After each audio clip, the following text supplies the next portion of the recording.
We are the weirdos, mister.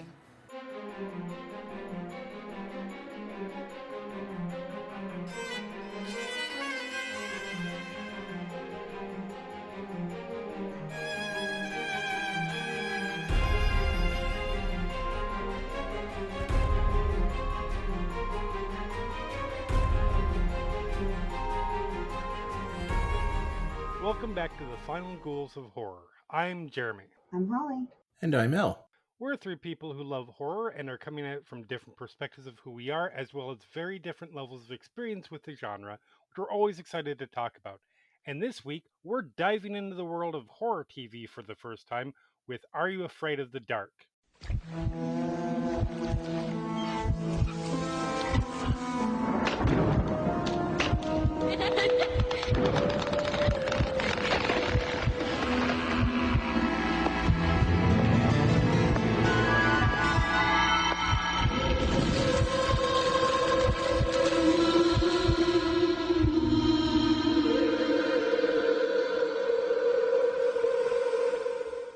So, for this episode of the podcast, we're going to be covering two episodes of the show, specifically The Tale of the Dream Girl and The Tale of the Dangerous Soup. So, what is your guys' history and or familiarity with Are You Afraid of the Dark? Mine is what it is, and we will get there. Holly, what's your experience with this show? Oh, don't start with me. We'll be here all day. I have. I mean, this was it for me. This is what got me into everything. Like I mentioned other things, like the movie my mother showed me, but this was the gateway to everything. I was looking back at it and like the years that it aired, and I'm like, I was born in '89, and I'm like, okay, I actually watched a lot of this as it aired. Right. Because I started, I want to say age 4, I started watching the show. Oh, wow. And yeah, I think it was more of like my mother, who's also, she was so into horror and everything. She was trying to find something for me to watch. And she was like, oh, well, this looks like something I would also be interested in watching with her. And if it's too scary, we'll just turn it off. And then it turned into an absolute obsession with me sneaking out of my bedroom late at night to watch the episodes, and then like my mother coming out of her room and then just like sitting down and watching them with me at like 10 at night. And I remember the first episode that I remember all the way through, which is not one of the ones we'll be covering, because I looked at it and it's not a bad episode, but it just wasn't that great. Like looking back at it, it's one that you watch when you're a kid and you're like, oh, it's so cool. And then later you're like, it's not as great as I remember, but it's cool that it got me into it. Right on. Elle, how about you? How extensive is your history with this? Obviously, you're familiar with it. Yeah, it's funny. It ties into the previous episode actually, where we discussed like our personal pink opaques. Mm-hmm. And because mine was Gilligan's Island, as I mentioned, the show that ended the transition from kids show to adult, like kids channel to adult channel on Nickelodeon, at least here, was Are You Afraid of the Dark? Okay. So if I was feeling like cheeky enough, I could try and angle for just getting that extra bit of TV in. It's like, oh well, I liked watching this stuff as well, and then I can get to the Gilligan's Island, and that's what you want me to watch. So I'll be good, I swear.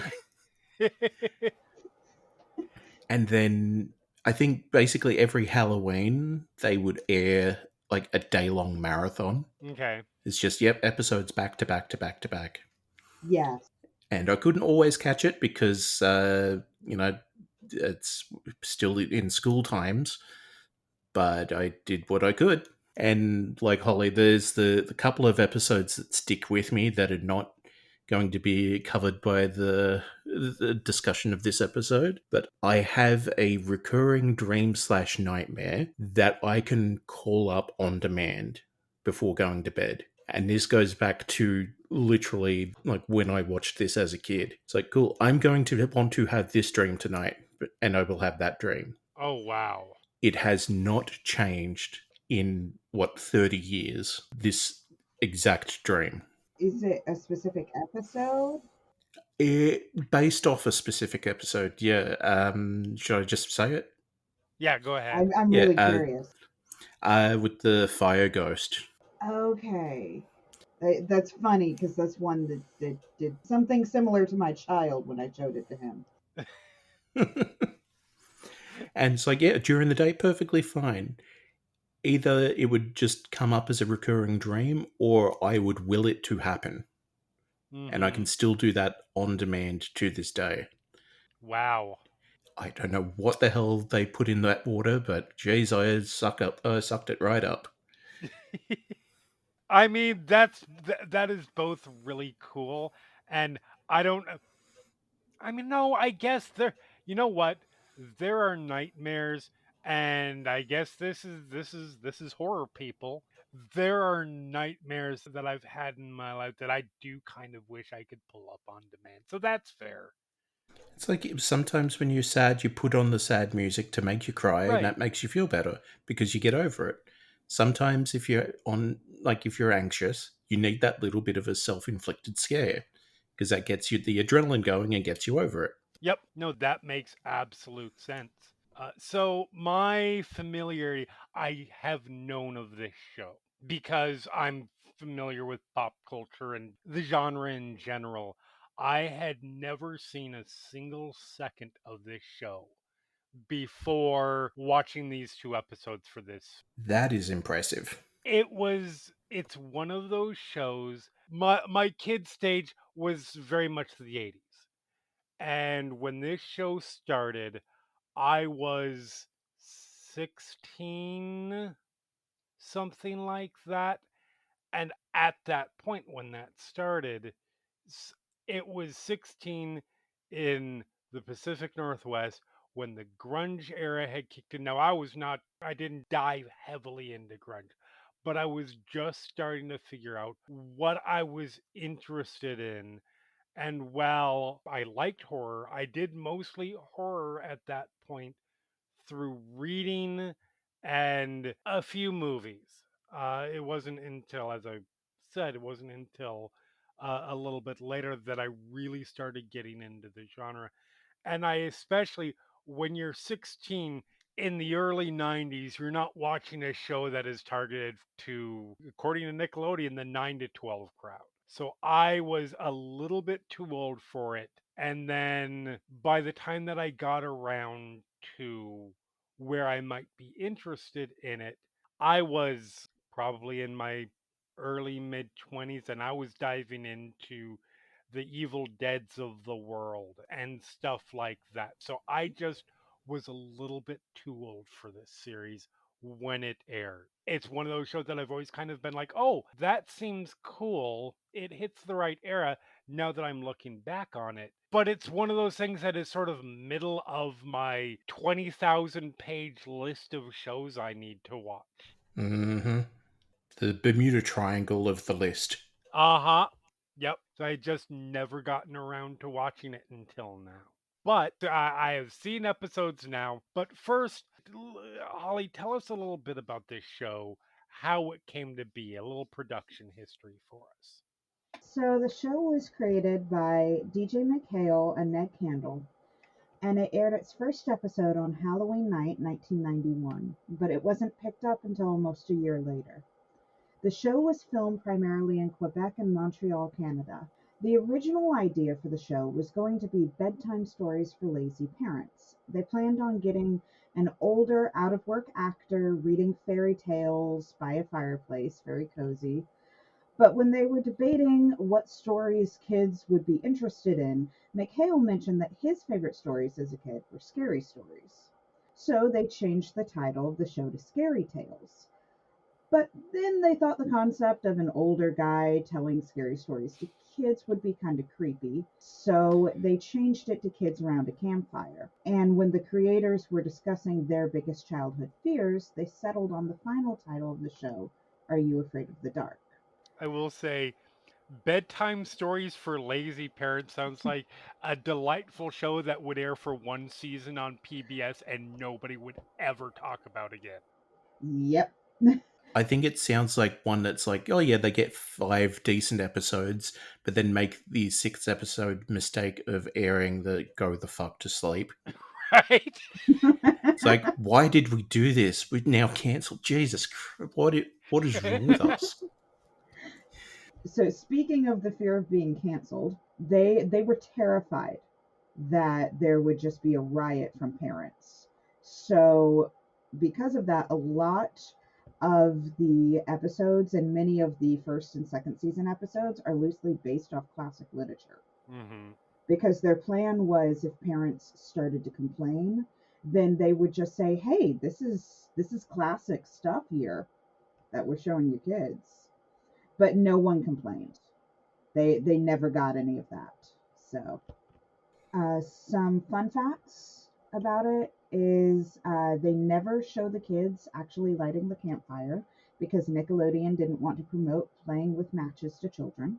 Yeah, kids need that to be promoted to them to do it. Yeah, 100%. You'd be surprised. Oh no, I'm saying they'll do it anyways. They don't learn that from watching TV shows. I learned it from watching you. Never gets old. the substance in the bag that makes the campfire smoke up during the title of each story is non-dairy creamer. I actually knew that fact because of our last episode. I saw the TV glow because that's what they use in that. Okay. In the scene in the very beginning where Owen throws the thing in the fire, it's non-dairy creamer specifically because this show did it. I was watching an interview and I'm trying to remember the actress. One of the girls who was around the campfire telling the stories, Mm-hmm. she said they always hated it when it was their turn to tell the story because that stuff took forever to get off your hands. And it I was, she bet. said, it was the most disgusting thing to dip your hand in the bag. I know that for a couple of episodes they added a little bit to it as well, so it wasn't pure creamer because they I think, wanted like there's a couple of episodes where they added like copper shavings to get the fire to like flare up green, yeah, like just to change the color of the flames slightly, so it wasn't just the fire just gets bigger for a second. It's like no, it's actually tinted a strange color for some reason because they wanted it like a little bit of a meta plot thing going. Right on. oh, because of the low budget of the show, the creators actually would build some of the stories around certain locations or buildings in the city that they knew they could film in. Yet many of the show episodes were shot in actual cemeteries, but due to strict laws, the crew was prohibited from showing actual names on headstones on camera. As a result, they were forced to bring in foam headstones with fake names and place them deliberately in the shot to block the names. I mean, fair. Yeah, you don't want to be watching a show and then realize one of your loved ones is buried in that cemetery and Hey, look, there's that's there's hey, look, grandma. that's my mom's grave there. Yeah, no fair. Ooh, Yeah. represent. I do know, like I did, like having read that fact and then doing a refresh on the episodes for this podcast.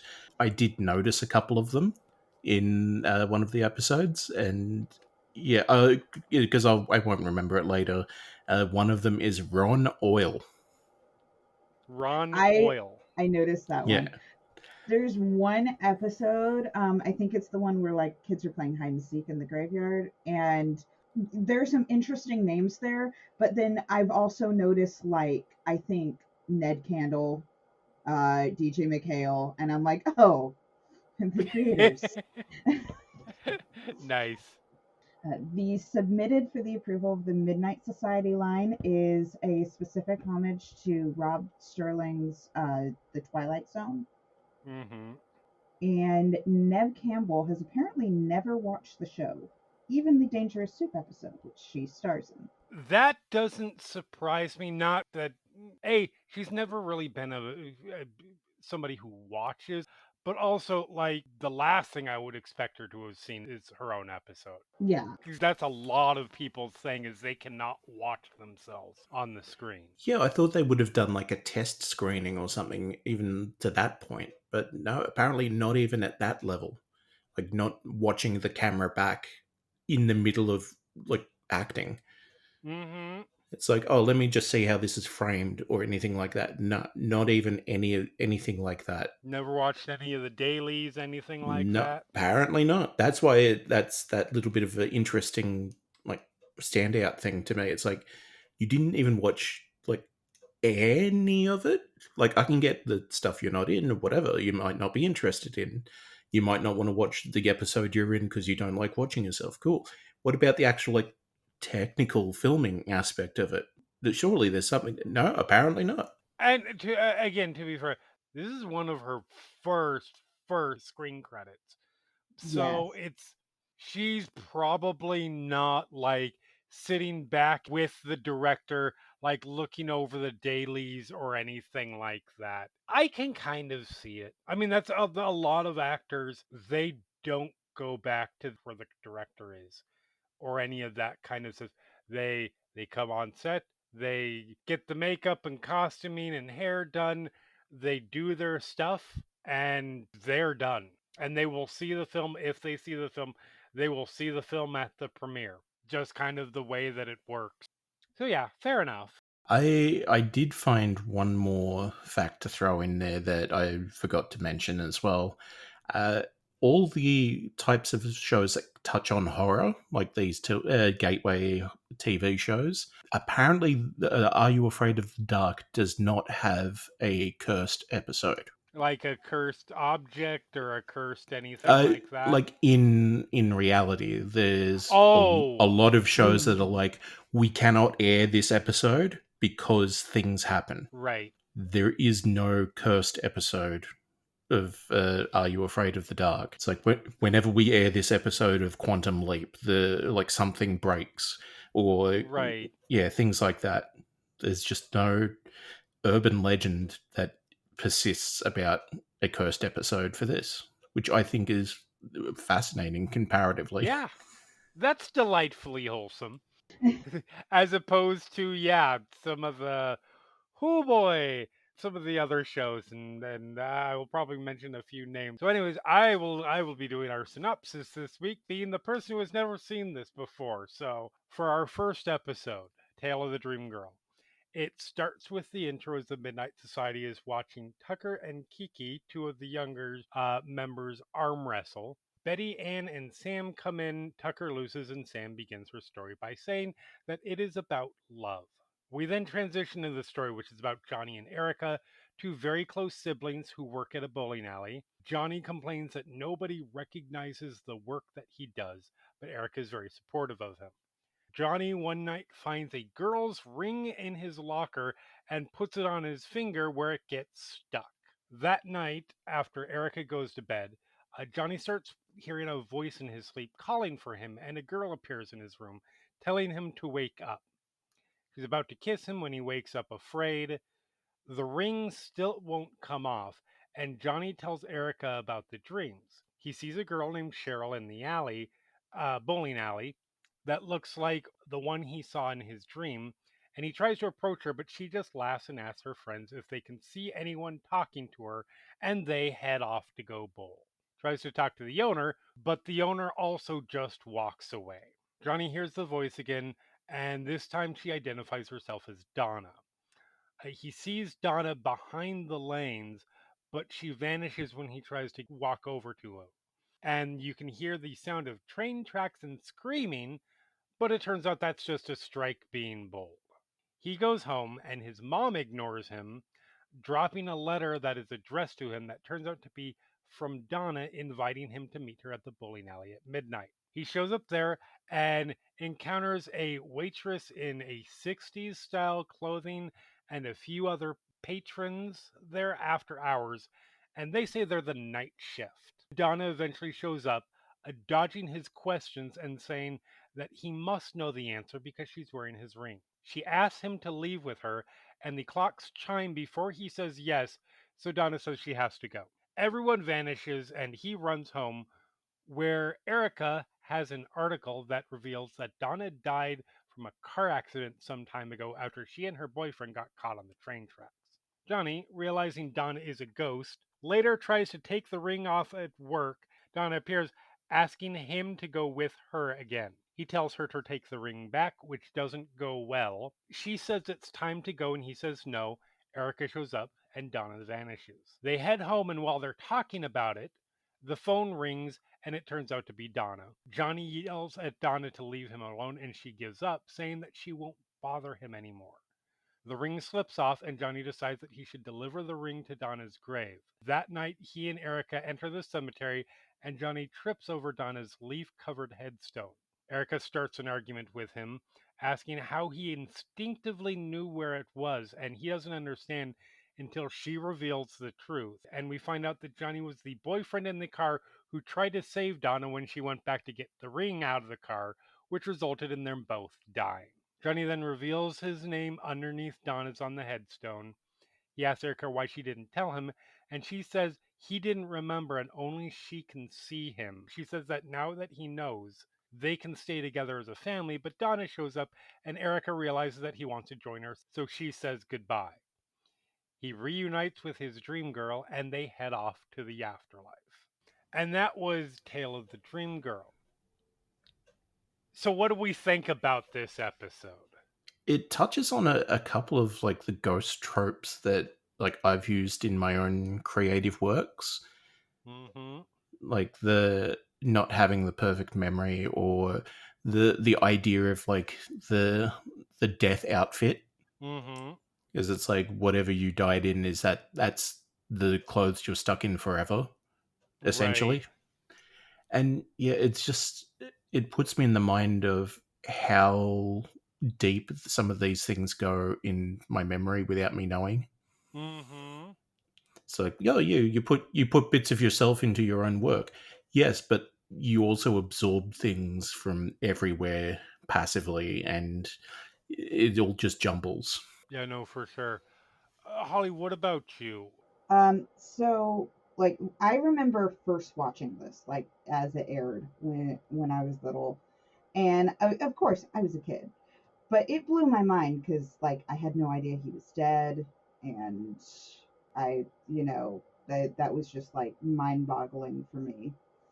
There is a very famous rumor about this episode that has circulated the internet for many years.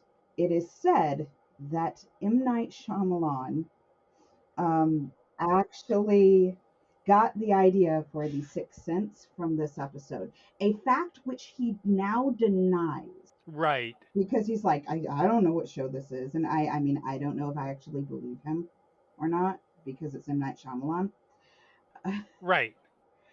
but And it is also to his benefit to deny that, because there's a whole bunch of legal issues at the yeah, very least. because yeah, a lot of people say that this reminds them of the Sixth Sense because he didn't realize he was a ghost. Personally, I think it's done better than the Sixth Sense, but maybe one day we'll cover that movie and I'll go on my whole rant about that. But I'm Fair. I'm not a fan of the Sixth Sense. All right. Fair enough. I will admit, because I'd never seen this, I have obviously seen The Sixth Sense, and I quite like it. Well, that'll be a discussion for another time. It is a flawed movie, but I do appreciate it. But because I've seen that, and I think Sixth Sense, while clearly it's not the originator of this, and let's be honest, Tale of the Dream Girl is not the originator of this concept either. There No, are stories that have done this before. Uh, but Sixth Sense popularized it enough that that became a whole thing. There are, I mean, there's one movie I think we might cover at one point that very much that played on that. Where it was also a very successful film. But there have been numerous examples, is what I'm trying to say, of this story being told, particularly after Sixth Sense came out. So coming into this, you notice that people are not are interacting with Erica, not Johnny.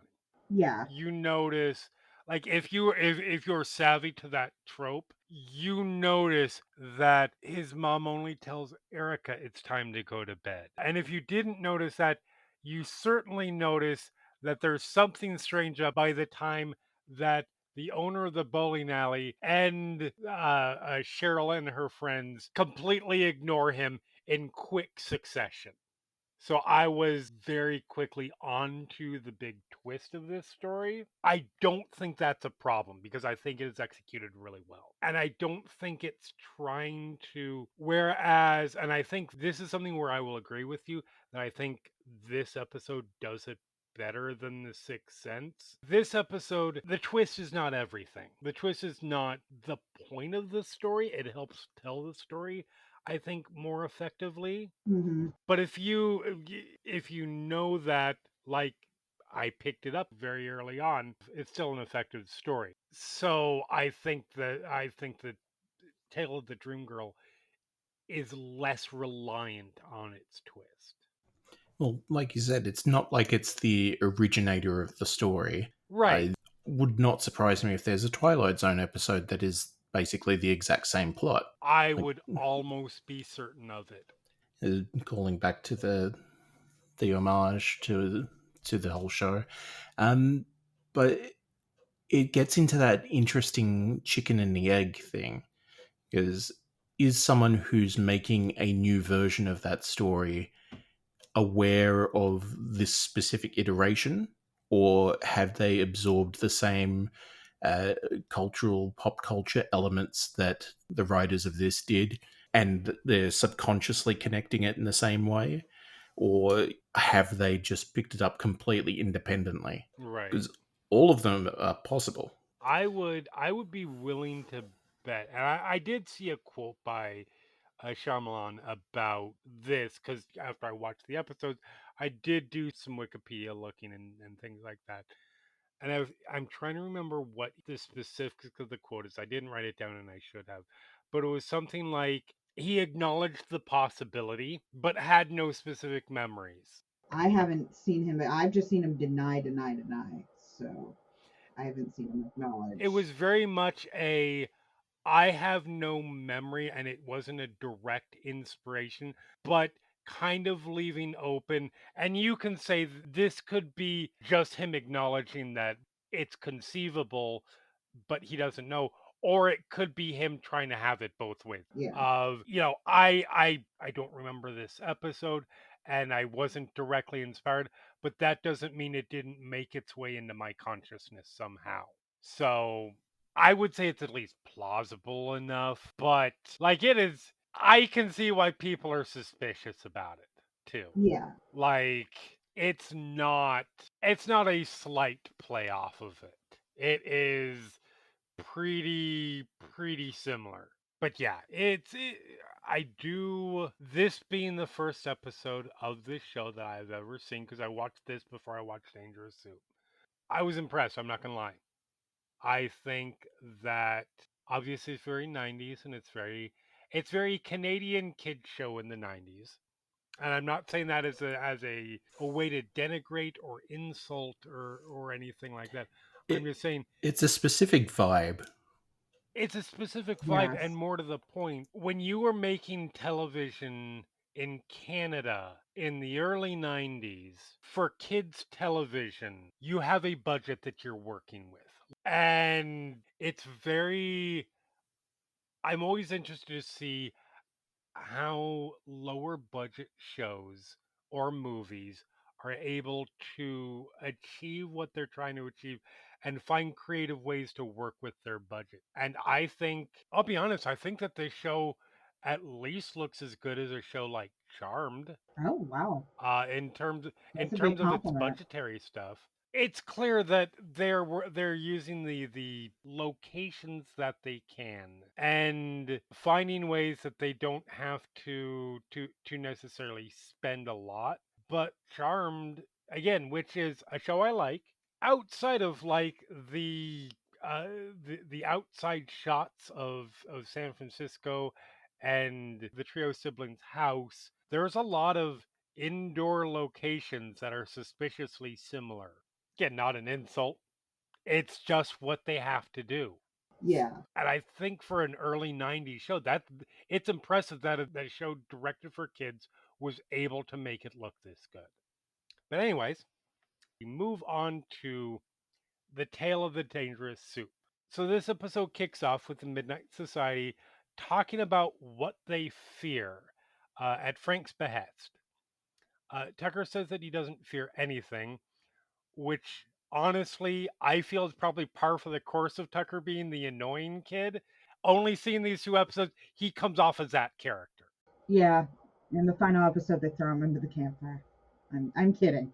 Fair enough. I would not be surprised if that was not quite the age range for that, but he seems like a character that most of the people watching the show wouldn't have complained if that happened. But anyways, Frank reveals a black box with a hole in it, says his story is about fear and how it's different for everyone. And so then we get into the story, which starts with a guy named Paul in a dark room where he sits in a chair that locks him in place. A panel in the wall slides down to reveal a gargoyle.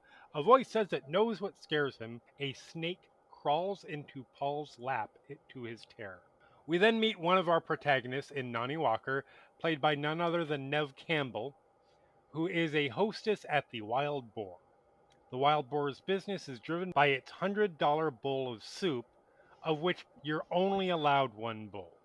A kitchen collision reveals that another worker there, Jersey, is afraid of knives, and Nani stops Jersey from risking getting fired by taking a taste of the soup. The chef turns out to be Dr. Vink, who I gather is a semi-recurring villain. Reoccurring. What is the word for him? I don't know. Chaos monger character. Yeah, I guess villain, at least in this episode, he's a villain, but he's not like the villain.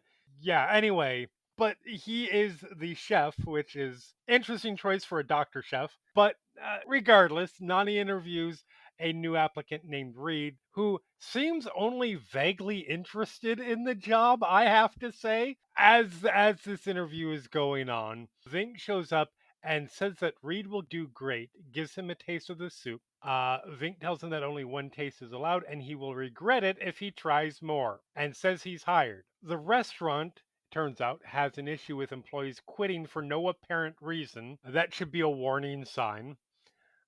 But is otherwise wildly successful. After a little bit, Vink actually catches Reed trying to sneak another taste, but Nani, who is there, actually covers for him.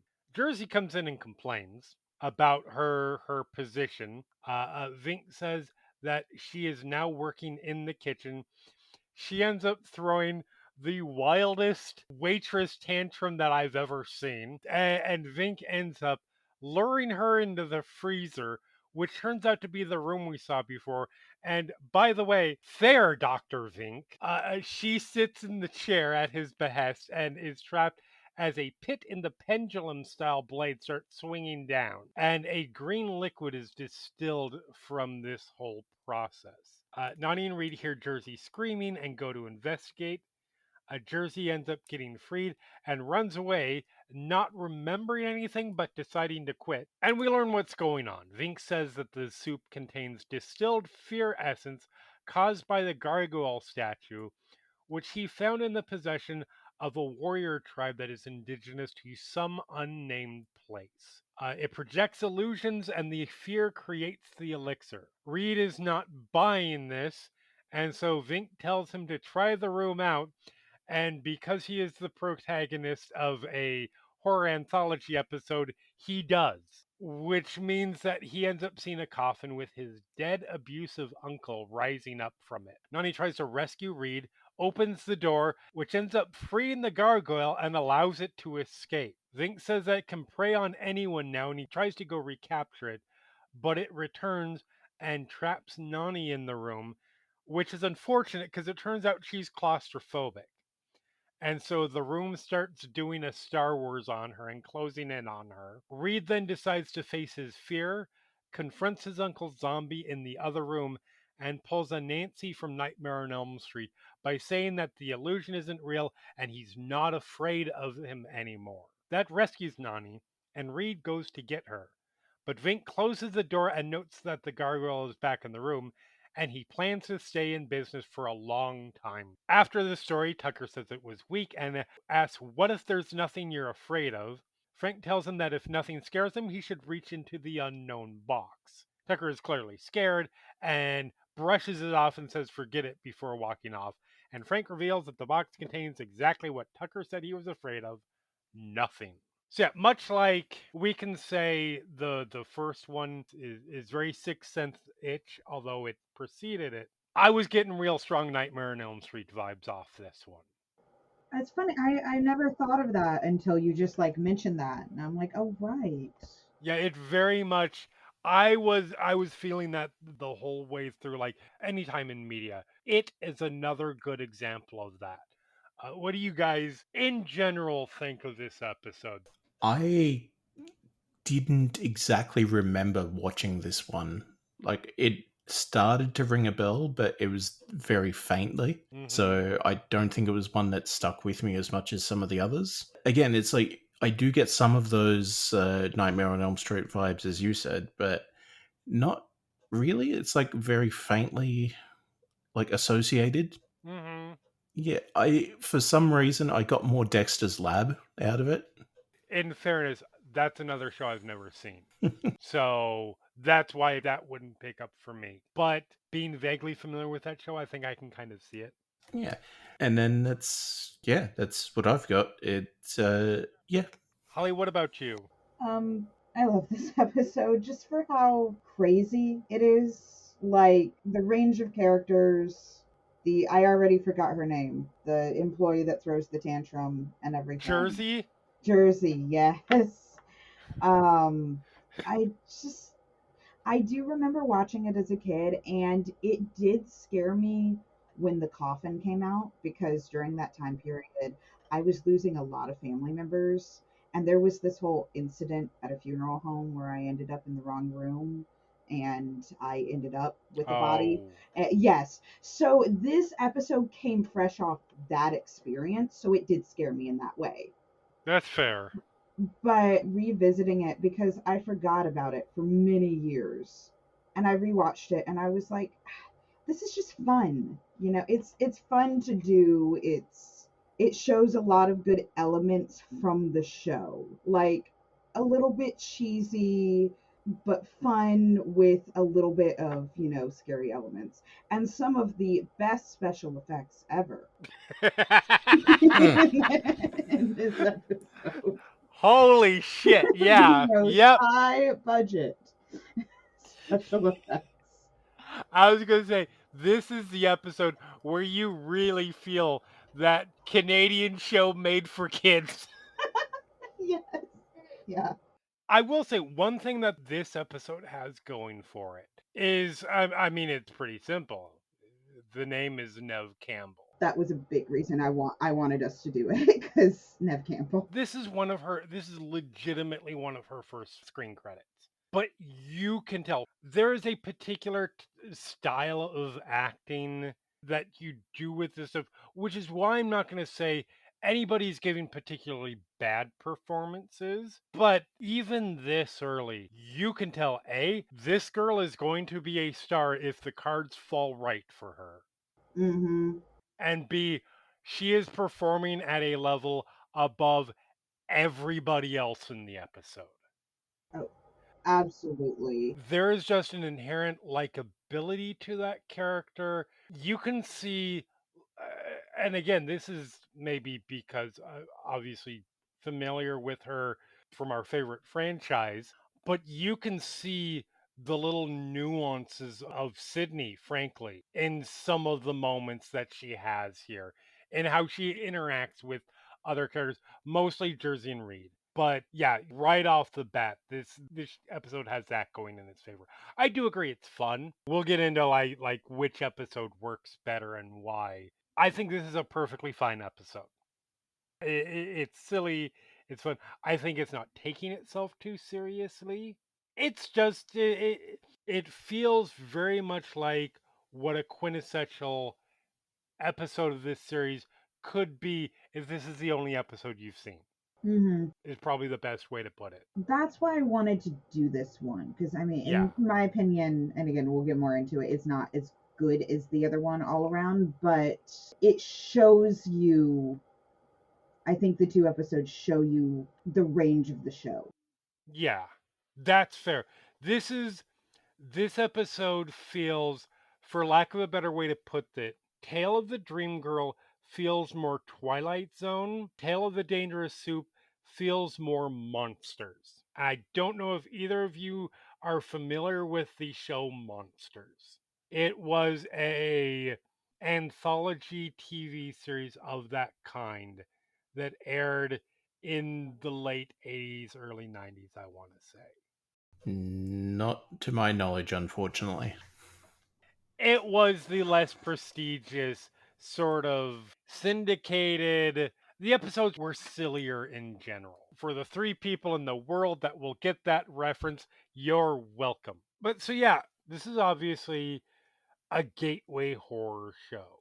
Gateway horror is an essential part of the genre. For obvious reasons. How else are we going to recruit our minions? But what is your guys' general experience? I know we've talked about like what our gateway horror stuff was, but what is your general experience? What is your general opinion towards stuff that is specifically gateway horror? L, how much of that do you have experience with, and what do you generally think about it? It. I find it's useful to introduce elements of storytelling. Mm-hmm. Just like everyone will go on about, oh, you got to read a Shakespeare play. Let's make one of the ones that's easier to do. Just because it gives you some extra tools in the toolbox. Whether or not that's something you end up attaching to is up to you as a person and as your tastes, but at least giving things that entry level try gives you those tools to work off.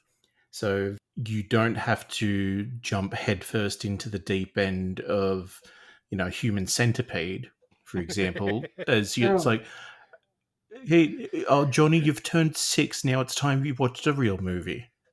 Right? But you can ease them in. It's like, hey, look, is this something that is your speed?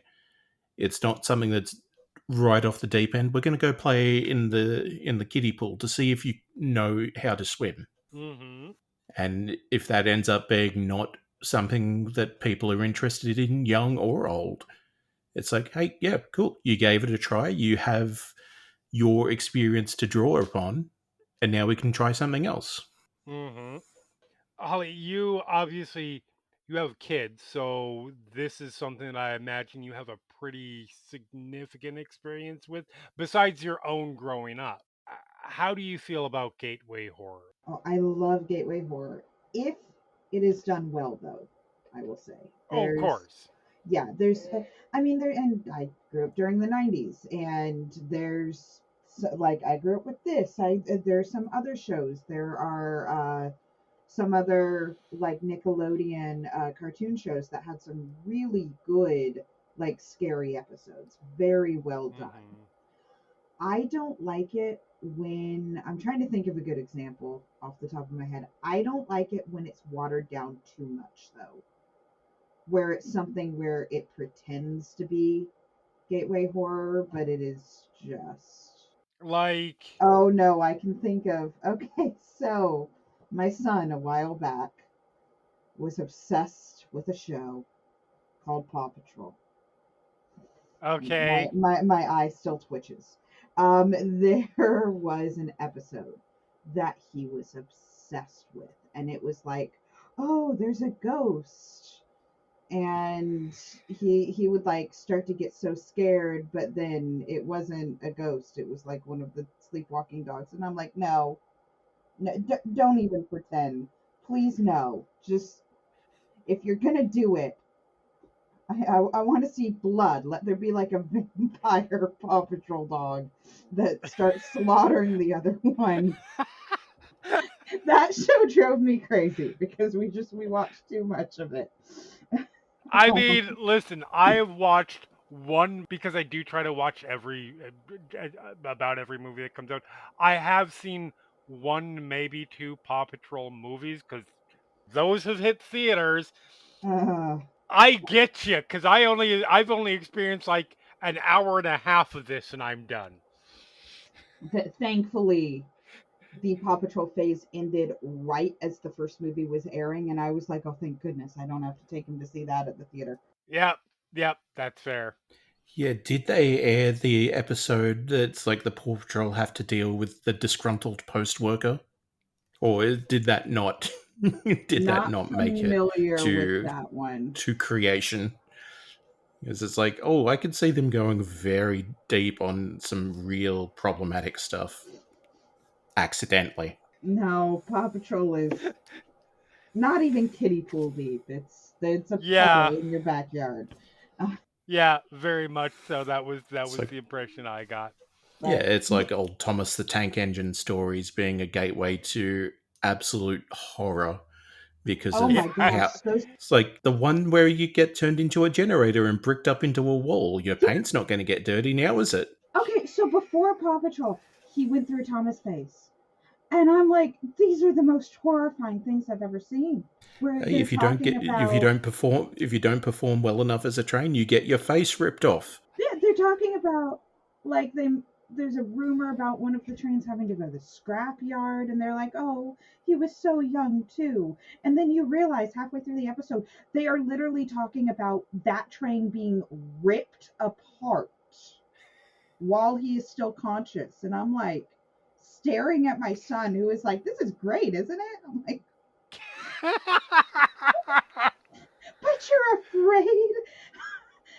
Like that was the point where I couldn't get him to watch, like, oh, what was the movie? And then it was like Halloween Town. I'm like, but you're afraid right. of that. But you're watching this, really? Yeah, Yeah, yeah. those old episodes with Ringo Starr narrating do not fuck around. Yes, those are the ones he loved too. Yeah. Oh, uh, The books are worse. I love viewing these kinds of stuff as somebody who has, again, I've never seen more than like a 5 minute clip of Thomas the Train that I saw on, I think it was Last Week Tonight with John Oliver. mm-hmm. Uh, b- and so I'm familiar with the show as far as what you know in terms of cultural osmosis, but I love looking at stuff like this and being like, huh, there's some messaging in there. You may not have intended it, but it's there. Yeah, it's straight up purgatory. Also, and then I still have a joke, which I don't think the kids even get anymore because they don't watch it anymore. But Right. we have a joke like whenever we've been like sick or we haven't gotten a lot done like around the house, it's like, no, please, I'm sorry, don't send me to the scrapyard. I'll be good, I promise. Fantastic. So yeah, I feel largely the same. I adore gateway horror. Like, listen, I love my martyrs. I love my terrifiers. I love my screams. I adore gateway horror just as much because not only, like you guys said, it is this is the in for kids to start getting interested in the genre, but it's also we probably all have those people who are like, I don't really like horror. I don't like the violent stuff. I can't handle. I'm squeamish, or I don't like the artsy like A24 stuff. This is something where you can find that connection with people with. Mm, I grew up in arguably the heyday of gateway horror. I'm talking about Ghostbusters, Gremlins, Adam's Family, Hocus Pocus, Buffy the Vampire Slayer, obviously, fuck Joss Whedon, Coraline, fuck Neil Gaiman, The Monster Squad. These are gateway horror films that I love and are honestly they manage to be kid friendly while still being really entertaining and working for adults. I would say even something like Charmed or Vampire Diaries hit in that same gateway horror tableau that I really appreciate. Like I can get people who are not really, I'm not going to be able to get them to watch High Tension or the Conjuring universe, but I can talk to them about Vampire Diaries and the originals, the Addams Family and Addams Family values. So I really love gateway horror, and I think this is a really good example of that genre. I think it does a fantastic job of hitting all those beats. They entertained me as a 48-year-old, so I would say obviously they work for both adults and I assume kids. So I think this really hits as a central example of that kind of show.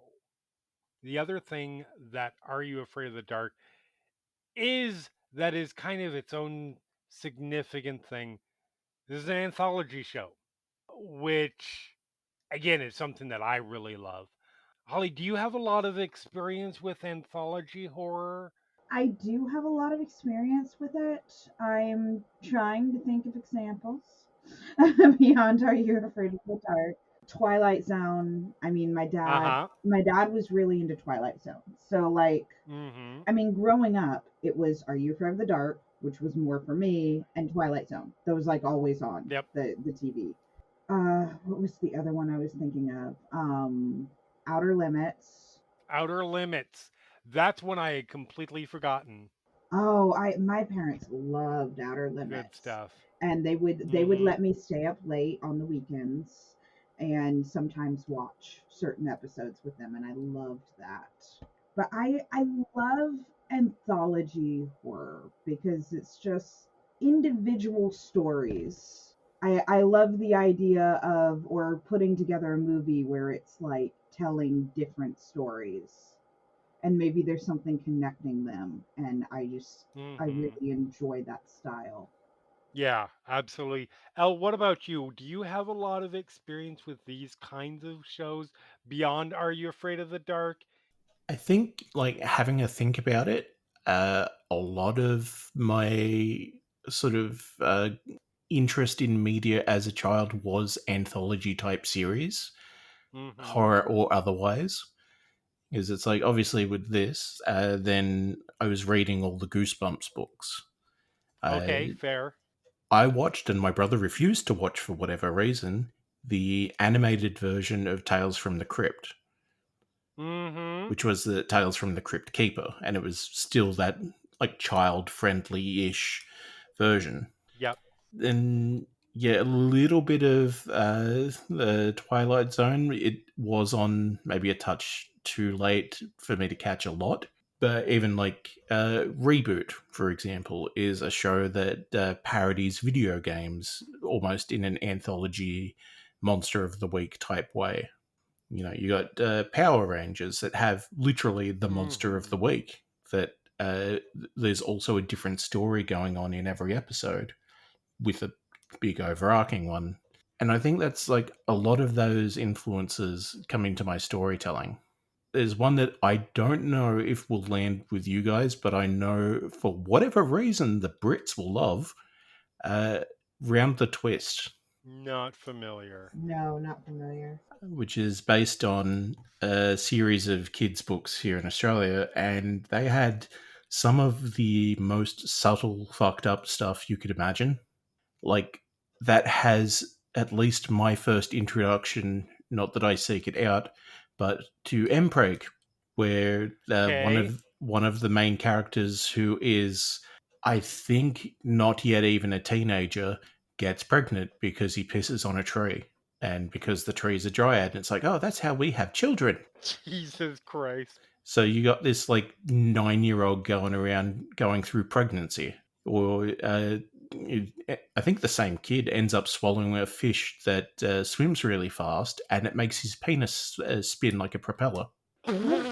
I'm sorry. Tell me the name of the show again. Round the Twist. It's a family that live in a lighthouse. That sounds like a distinctly British thing, so I get it. I have seen a YouTuber reviewing some of these. Yeah, I think it's like the whirling dervish, derfish. I think is the pun for that. And it's like, yeah, it swims so fast because it uses its fins like a propeller. Oh, why is my dick doing this? Well, turns out Jesus you must fucking have Christ. swallowed it while you were swimming. Oh, I can just keep it going to get really good at swimming. Or I having a skinned fox that you bring back to life one body part at a time because you're feeding it magic oranges. God. Look, the sun gets very, very warm down here, and I think it might have affected the collective community brain. I feel like something about a giraffe needs to be stated here. But yes. Um So, wow. Elle just has to yeah, horrify us every single episode. I don't I don't set out to do this. Like I don't plan for like the 2 weeks between when we get together. It's like, all right, how can I best fuck with them this time? Scheme, scheme, scheme. It just happens. It just happened. That's fine. So yeah, a lot of my experience is largely anthology type TV shows. Like I never got Mhm. into movies as much as I did into TV. Yeah, absolutely. And yeah, this again, this is going to be a running theme, which will kind of tell you what I think about this show. I super dig anthology shows, particularly horror. I think these days when you talk about anthology horror, you think of a different kind than what Are You Afraid of the Dark does. You think about things like American Horror Story or Slasher or Channel Zero, that their anthologies, it's a different story every season, but it's a running arc throughout that season.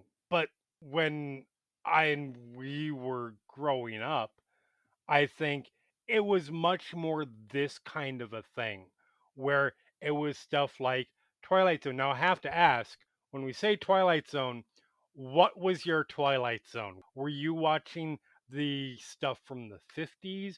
Were you watching the stuff from the 80s?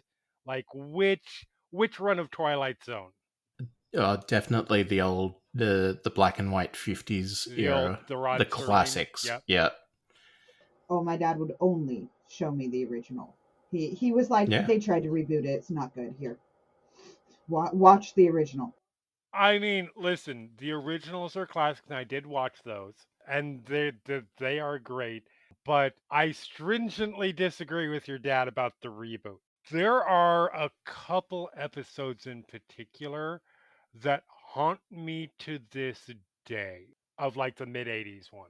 Yeah, I've watched some of the 80s ones over the years. And then my dad and I tried watching. When did they try to redo it again? It was like early The new 2000s or one something. with Jordan Peele, that was, Um, I don't know. There might be another one because they rebooted Twilight Zone again like 5 years ago, 4 or 5 years ago. no, this was a little before that, I think. Oh, I'm thinking 2002 to 2003. Okay, that was the one that I completely missed. There is one episode of that that it's messed up. I have nightmares about it to this day. Legit. So there is an episode of the 1985 one, and it revolves around this. I don't remember a lot of the specifics of like all the details of it, but it's this guy who goes to like a Chinese restaurant and he gets his the fortune cookie. He gets a fortune cookie that says you're going to die or something like that. And he goes through this whole panic thing like over the course of the episode. He stays in the restaurant and he's trying to figure out how to avoid dying, and he just ends up staying there. And the final moment is he gets another fortune cookie. He opens up and it says you're dead. And just the way that episode was shot and everything, for like, I want to say this is like 11, 12-year-old me. That's one of the early like, oh, that fucked me up. I want more of this. Okay, so I just looked this up. The title of the episode is The Misfortune Cookie.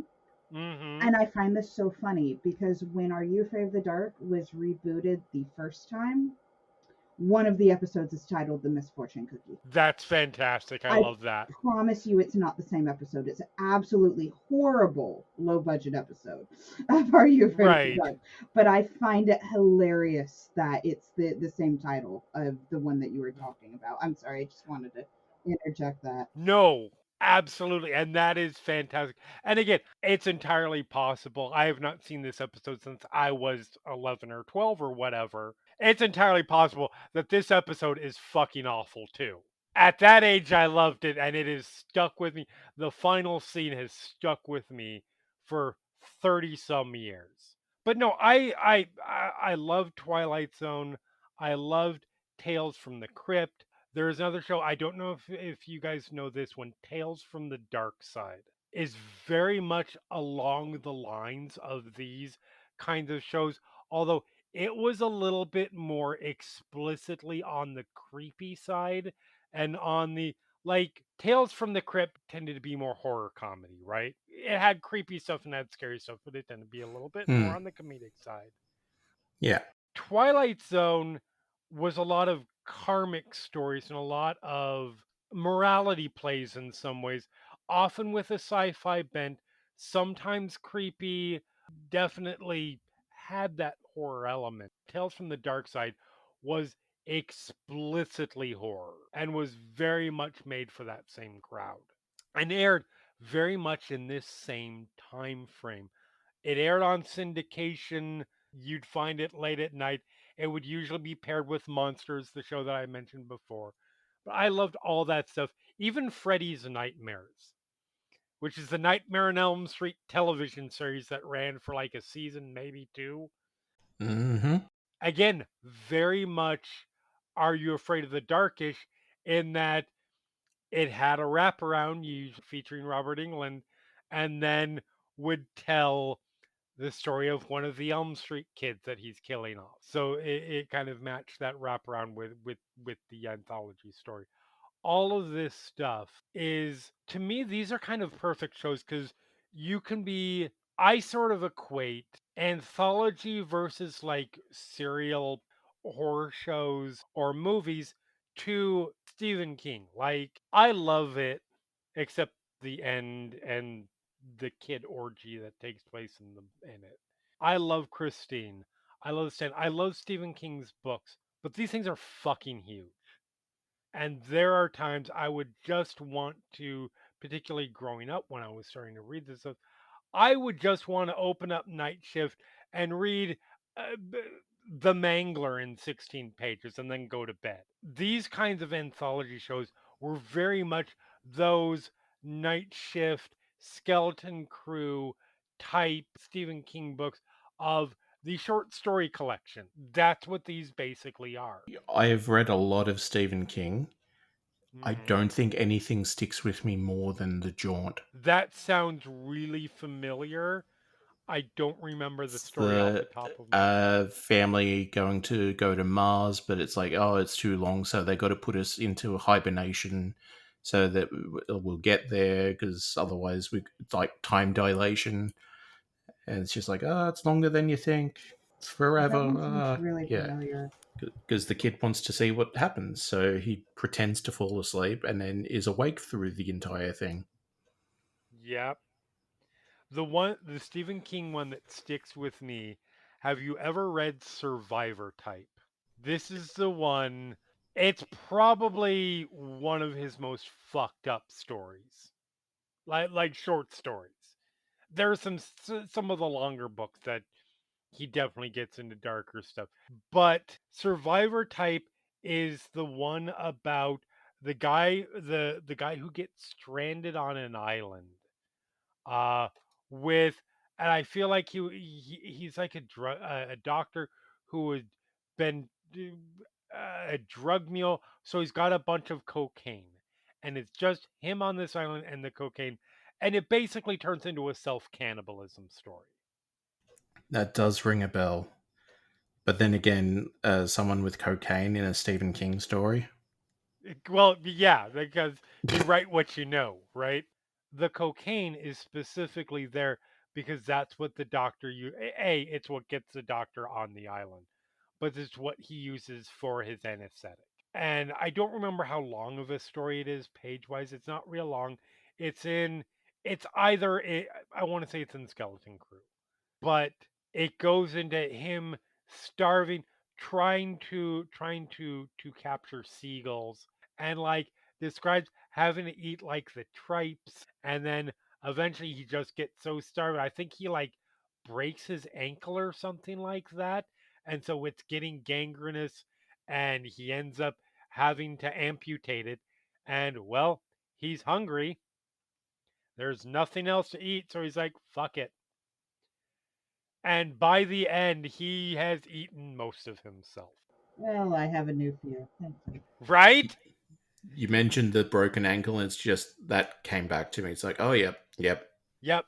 But that's the kind of story that you can tell in a really short thing. You don't need an 1100 page book. First of all, you don't need an 1100 page book. I don't care who you are or what story you're writing. If your book is that long, it's probably too long and needs to have the child orgy cut out of it. But Yeah, I'm really Tolkien. hung up on that. You have feelings. It's one of the most fucked up things that happens in a Stephen King book, and that's a high bar. I'm not arguing it. I'm just amused at how much you keep coming back to it. It's so weird within it. Anyways, my issues with that whole sequence aside, I love the short stories, and that's where the anthology horror kind of takes it. And I think this show does it interestingly because we have the story that the kids are telling, but there's still the wraparound segment that, from what I was able to tell, seems to have some kind of development around the characters, at least to some degree. So it's still able to give us that sort of through line of development while still serving this sort of little bite-sized piece of horror that, at least in these two episodes, are really solidly entertaining to me. So, to you guys, the wraparound stuff, how does it work for you overall? Again, acknowledge that you guys are a lot more familiar with more episodes here. And are these two episodes pretty indicative of what you get with the wraparound sequences? Yes. Or is that okay? No. No. It is. I mean, every kid, I guess, from the Midnight Society, they all have like their own. This is going on in my life, and so here is this story to deal with. Mm-hmm. This is happening, and there's like little side stories of like, oh, this character has a crush on this character. These two are rivals and stuff. But they Right. keep it very short. I believe in an interview, DJ McHale said they were honestly able to film all of the campfire segments for the entire season.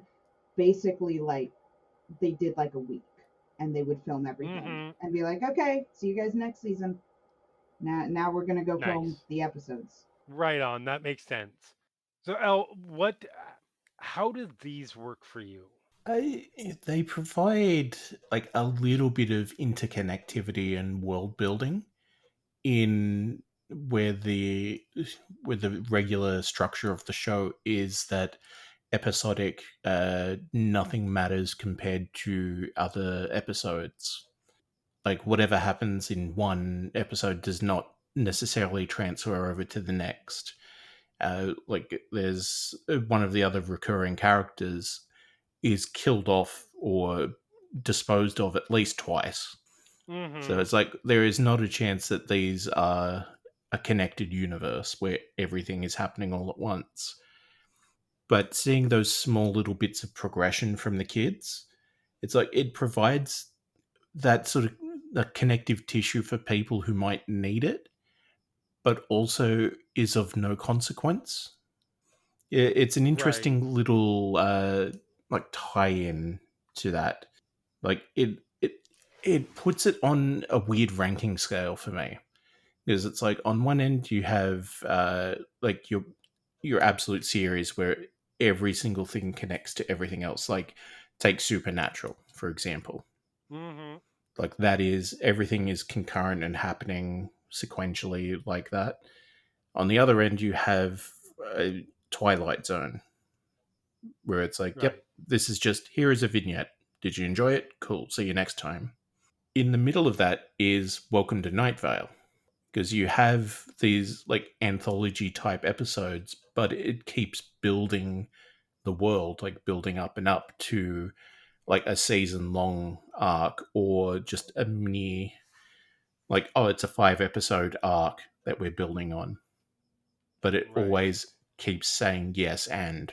So, Are You Afraid of the Dark fits in between Night Vale and Twilight Zone in terms of how connective it is, like how connective it feels. So, I mean, it works. I wouldn't want them to be much longer than they are, but I think they do add the just enough to like top it off, like just a little cherry on top of the sundae. That's fair. I will say, I will admit, initially when I started Tale of the Dream Girl, which again, that was the first one I watched. The opening was a bit jarring to me, and it's not the show's fault. I was like, okay, who are these kids? Should I keep track of their names? And then, so what I did, I realized what was going on. I stopped and I just watched the midnight say sequence of the very first episode to get that sort of introduction sequence and sort of be like, I understand what this is doing now. It gave me a little bit of more of an understanding, and at that point, I was on board with it. I think for me, I think the wraparound sequences are the most. This is going to sound like I'm being denigrating, but it's the most 1990s kid show of it all. Like Hmm. the kids aren't exactly killing it with their performances. I will put it that way. And that's not their fault. These are really broad stroke characters. You've got Tucker, who, like I said, is clearly supposed to be this is the annoying younger kid character. This is, for lack of a better way to put it, the Scrappy Doo. He's Gary's younger brother, Tucker. Okay, It's right. mentioned in an episode where Gary says, "I cannot continue to be part of this unless I bring him with me." And so like Okay. they never want him there, but he has to be there. Type. Yep. And that is very much a character archetype. It is the Dawn from Buffy, or Yeah. the that kind of character who you feel bad for the actors because you know those actors got shit for playing those characters when it's not their fault. But you've got him, you've got Frank, who is the, I don't know that bad kid is the right way to put it. The bad boy. Yeah, the bad boy. These are not like super nuanced characters, but they're doing a good job of filling these archetypes. There are different ones that come in and out of it. 'Cause they mention, because like I think there are like two in the first season. One kid only hangs around for a couple of episodes, and I think only tells like one story or something. And then they mention, oh, this kid moved away, this one moved away, where they have episodes where they test new characters by having them tell stories and they like vote them in. Mm-hmm. That's where you get the reveal of the only character in that cast that gets a last name. You Which find out one? it's Frank, whose last name is Moore, Yes, I did notice that in the credits list. Like he is the only person who does have a last name. because they bring him in for an initiation. It's like, oh, you've been selected to petition Yep. for a spot. Yeah, absolutely. And these are like I said, there's definitely a charm to these wraparounds.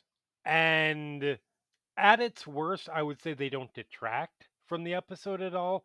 And I can definitely see myself continue if I continue to watch it, I could see myself growing to appreciate the kids more.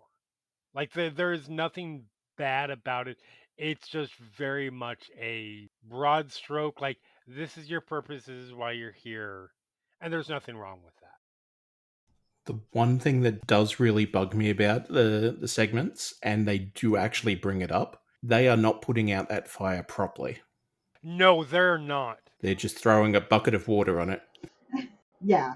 My Boy Scout kicked in at that. It was like, nope, nope, nope. Because specifically when they had the episode with the fire ghost, it makes a point to zoom in and show the fire reigniting from the embers and the smoke, like as a fire safety warning, essentially. So it's like, oh, I feel so vindicated that they finally got it as right as I thought they should. That's the end of the Midnight Society. Yeah, to be clear, you don't just pour it on and then walk away. That's how forest fires start. You make sure that shit is fully out and fully cooled before you walk away from it. Yeah, compared to a bushfire which can just start because eucalyptus trees explode, I mean, which fucking still makes me laugh, but also it's like, no, that's actually a serious thing. yeah. Because Australia sold the trees to California, is like, oh yeah, they're great for building materials. You'll love them. Shipped a whole bunch off. Not only are they useless for building materials, because the wood is crap, it's filled with eucalyptus oil, which gets hot and blows up suddenly and Uh-huh. randomly sometimes. Oops, there's a forest fire. Good luck, deal with it. We got bushfires all the time, don't know why. People joke that Australia is just designed to kill people, but it really is. Mm-hmm. And that's why we thought, oh yeah, spread the wealth. These Americans looking for timber, yeah, we'll give them some of the good stuff. Yeah, that'll be right. Serves them right. And now you have California burning every summer. Yeah, of course we planted it in the hottest fucking state. Yep, that's a thing. Anyways, so now we've got 2 episodes. Which of these, and I think we've all kind of touched on this a little bit, but which of these episode works better for you and why? Holly, I think you had said Dream Girl was a little bit better for you. I mean, so Dream Girl is definitely the better of the 2 episodes, I would say. Mm-hmm. But at the same time, I just something about Dangerous Soup, just going back to my childhood and watching the show and the goofiness and just the feel of it overall, that I Right. think it's a little more nostalgic for me. But quality wise, I think the other one's better.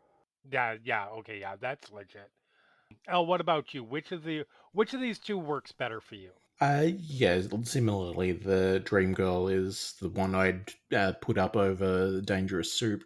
Not Mm-hmm. that the soup is necessarily bad.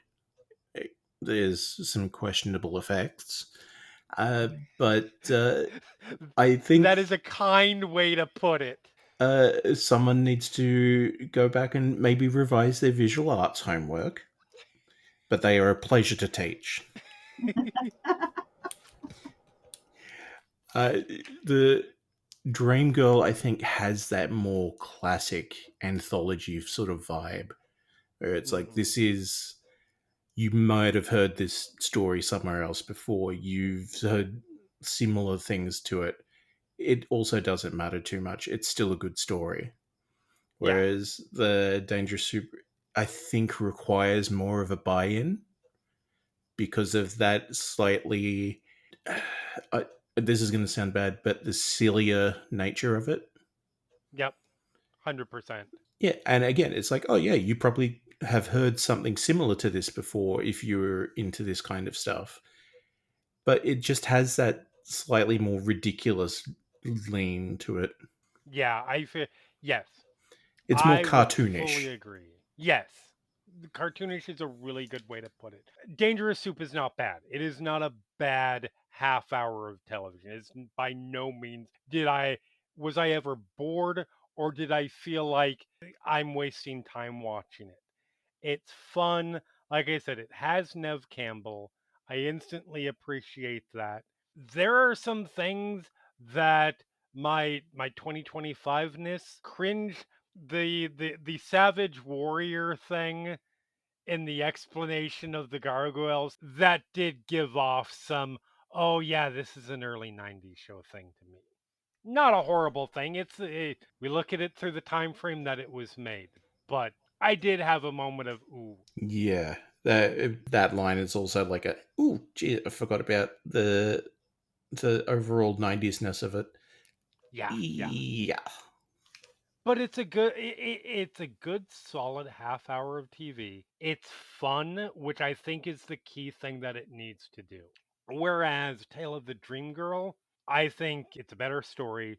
I think the thing that I hit upon is that again, I picked up on Johnny being dead very early on, but it sells its emotional beats. Like it legitimately made me care about these two siblings who I have about 20 minutes of time with watching. And I think that that falls on both the cast and the writer, which in this case is David Preston. He does a really good job of selling the tragedy of the matter. And I'm not going to say I teared up at the end, but well done. Like it's not easy to make you have that kind of emotional character arc and make someone connect to it in that short of a time. And I think it does it really, really well. And not to put them down, but also with child actors, Mm-hmm. it's Oh, like for sure. you get some good acting out of them, even though it's like, oh, you are too young, we shouldn't expect anything of quality. Absolutely. And I have to say, I still really, as much as it's the emotional beats, I love the absolute weirdness of the night shift scene. That feels like a scene that comes out that somebody had an idea for a ghost cafe. It felt like David Preston or whoever had that in their mindset of I'm going to put this in a show at some point or in a movie at some point, and they got the opportunity to do it because it doesn't really fit with anything else other than it provides that place for Johnny and Donna to have their meet cute scene, but it's so charmingly weird. This is something Are You Afraid of the Dark does a lot with segments similar to that. And Nice. sometimes they work and Hmm. sometimes they don't, in my opinion. That's fair. There are certain Yeah. episodes where there's one in particular where I feel like the episode, it was such a good concept for an episode, but there wasn't enough time to properly execute it. And so pieces were missing. And there was a segment very similar to that. And I'm like, I could have a whole episode on these people, on this segment, but Yes. we just don't have time. There's not enough. I mean, I'm gonna be honest. I would watch a spin-off show of the Night Shift Cafe. Back to the gist of it. I Dream Girl, I think, is the best. It's the episode. It is objectively the best episode, and it's the episode I appreciated both the most. But they're both good. Like there wasn't a bad pick between them. This show obviously I think has this very strong impact on people who it didn't completely miss like me, but even I recognize this show's influence and sort of legacy going forward. Obviously, they've tried to bring this show back multiple times. I have not seen any of the sequels or the revivals. Have either of you two seen either of the revival series, and are they even remotely worth checking out? Or I guess there's three revival series, I think. Technically there's two, but the more recent one, it really like uh, so the first revival is worth checking out in my opinion. So they bring it back only a few years after it ends. this Mm-hmm. was this was like late 90s, and what they did was they had Tucker come back where he is like Gary's age when everything started in the original series, Okay. and he has his own group of friends. And so they come back and they find the old spot in the woods, and they make it their own, and he sort of revives the Midnight Society. Okay. And there, that is when you get a very mix of episodes. There are some episodes from those seasons that are actually very good, and I would say there are some that really do hold up to the original series. But there are also, it's sort of 50-50. Right. There are also some really like cheesy ones that just don't. I mean, that's the nature of anthology shows, though, right? But Like, it's still a lot like the original show, in my opinion. mm-hmm. And I like that. And they even have, because they had discussed doing a movie, and what they did was a 3-part episode. And it also involves Gary, because it involves this new group of kids with Tucker, and then Gary comes back to like visit them. Okay. And it features the two of them and something that is happening to them, to their family in real life, and this mystery that gets unraveled. And it actually incorporates all of like the current members of the Midnight Society trying to help them out and unravel this mystery. Right. Interesting. And that one, I like that one. I think it's done very well. I think that's how they. No, it's not how they started the reboot. I think they did one season of it and then they did that Okay. because they weren't getting enough interest. So they brought back Gary Right. and they did this thing. But Fair enough. I enjoy that. I tried to watch the most recent. The first That good, huh? um, the first one that they did, it's, entirely new characters, new school. I think this was like 2019. It's not so much Midnight Society, in my opinion. They invite like the new girl to come join the Midnight Society, but it's not.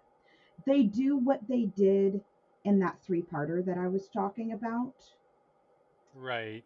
But you have no connection to these characters. These are new characters. And so instead of them telling stories, it's this new girl is already like involved in something that sucks her in, and they all go on an adventure, but they're also part of this Midnight Society. But now the Midnight Society is only meeting so that they can talk about what's going on in real life, and it's not what it was. Okay, fair enough. And I know they did that, and they've done like 2 more seasons of it. I believe the other 2 seasons are with entirely different casts also. Yes, that is my understanding at least. And in an interview with DJ McHale, he said he had no involvement. He had no idea they were doing it until he saw a trailer for it. That always kind of And I like, was like, listen, okay, that, because he would like to revisit it and he would be right. happy to be involved, and they did not involve him. And I'm like, okay, I'm not that interested. That's Wes Craven Nightmare on Elm Street remake territory for me. I understand the media companies own the rights to this stuff. Fair enough. They are under no obligation to bring it back. The creators have been compensated. All of that makes sense. But if you have something where it would be like different Wes Craven thing. It would be like when he was still alive if they had tried to do a Scream without Wes Craven. Like they have to do it without him now because he's dead. Well, yes. But if they had tried to do, imagine if they had tried to do Scream 5 after 4 was what it was, which I very much like it, but still, it was fair to say that 4 was not very well received initially. I think a lot of people have come around to it since. Imagine the studio that Miramax was like, all right, we are moving on without Wes Craven now, and no, fuck you. Like, Okay, so I was so I was very curious because I haven't seen, because the reboot has 3 seasons. I watched the first season. right. So, and also the first season is 3 episodes, by the way. It's not Yeah. like it's a mini series. So I was curious. So I was looking up DJ McHale because I was curious if they brought him on maybe for like the last season. So he's credited for all 3 seasons. And I got very confused for a minute until I looked at it.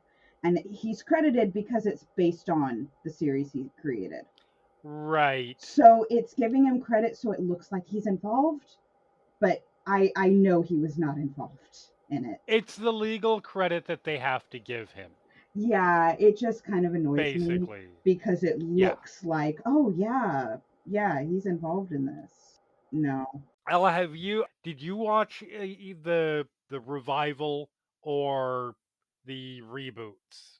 I am honestly struggling to remember if I finished the first run of the series, to be honest, because Fair it enough. is that like anthology, like episodic show. So it's like, well, Mhm. you're not going to notice as much if you miss one or two. And I know Correct. definitely by Legit. the when it would have been wrapping up is when the school troubles and depression kicked in. So I didn't get a lot of time anymore to watch things. So if I Hmm. did manage to watch all of this, the first run of Are You Afraid of the Dark, I did not carry on with the revivals. That's fair. That is absolutely fair. Yeah. Legit. I obviously hadn't watched the show.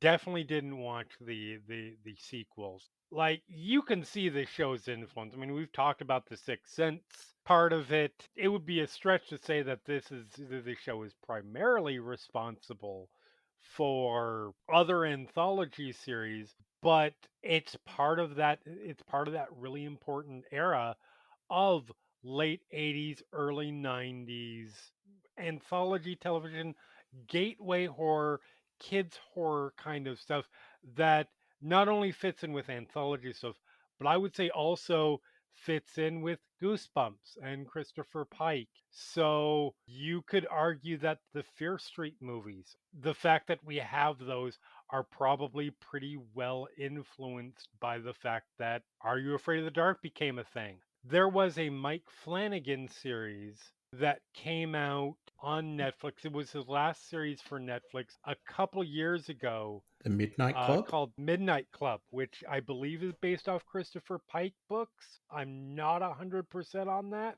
but I have to believe that there is some influence in that because it's not an anthology series, it is a serial television show. But like a bunch of kids meet together at midnight, you can kind of see the through line. I've watched some of the Midnight Club. I just didn't really get into it that much. That seems to be the consensus for most people. It is most people, as near as I can tell, it is one of the few Mike Flanagan shows I have yet to see. But the consensus seems to be it's his weakest show.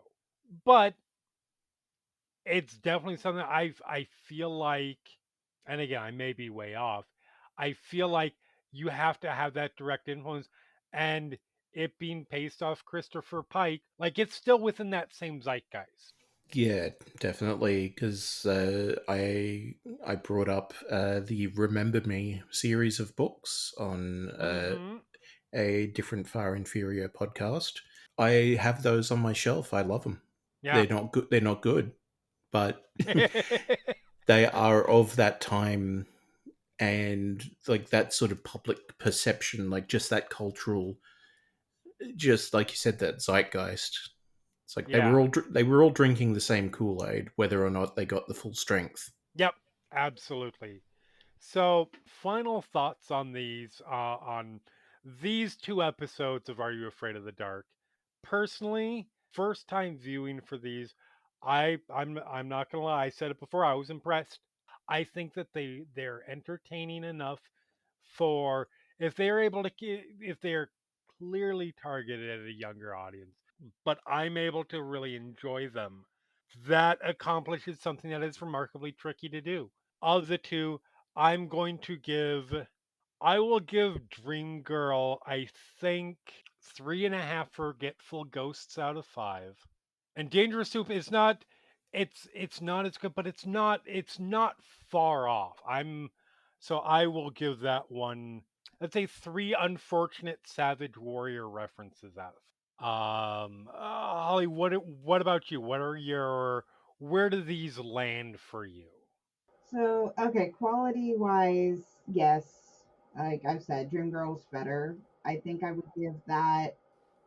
And I love that episode growing up. So I think I would give Mm-hmm. that probably 4 class rings out of 5. Fair. And again, still love Dangerous Soup. I think I would probably give that 3 high quality gargoyles out of 5. Very high quality gargoyles. Yes. All right. And L, how about you? Yeah, so obviously Dreamgirl being the front runner on it. Uh, I like that it is that, I guess, almost more generic a story. Like I said, it covers more of the broader strokes of ghost stories, essentially, rather than being that little bit more specific. So for Dreamgirl, I'll say, oh god, 4 newspaper clippings out of 5. Okay. For Dangerous Soup, it is it's tricky. I was thinking of actually going a bit lower, but I'm like, no, that would be dishonest. Like that wouldn't feel right. So 3 spoonfuls of soup that get you fired. Nice. So yeah, that is our thoughts on Are You Afraid of the Dark? At least these 2 episodes. I think it is fair to say that we might revisit this one down the line with more episodes, and I am definitely interested in seeing how the other episodes of this show play out. So next episode, we're going to be covering something that Elle picked for us, which is going to be 1982's The Thing, directed by John Carpenter, which is another one I'm excited to talk about. This is a paranoia classic. It's one that's been on my list for quite a while. So you can find us at whatever podcatcher you prefer. We are on Blue Sky and Instagram at Final Ghouls Pod. Meanwhile, you can find me at jthomas411mania on Blue Sky and Letterbox and Instagram. I should point that out too, because it's the same all over the place. You can find me at shards at kind.social on Mastodon and Shards System on Letterboxd, and I'm pretty sure I have like an Angel Fire page up there somewhere. Wow, Angel Fire. Uh, you can find me at Holly Culp on Blue Sky and Miniature Magic 18 on Instagram. And you can find all of us playing role playing games at Final Show Films on Twitch and YouTube. And L, give us our horror book survival guide tip. So, if your survival guide tip, never get naked in front of a window. But that's just good advice all around.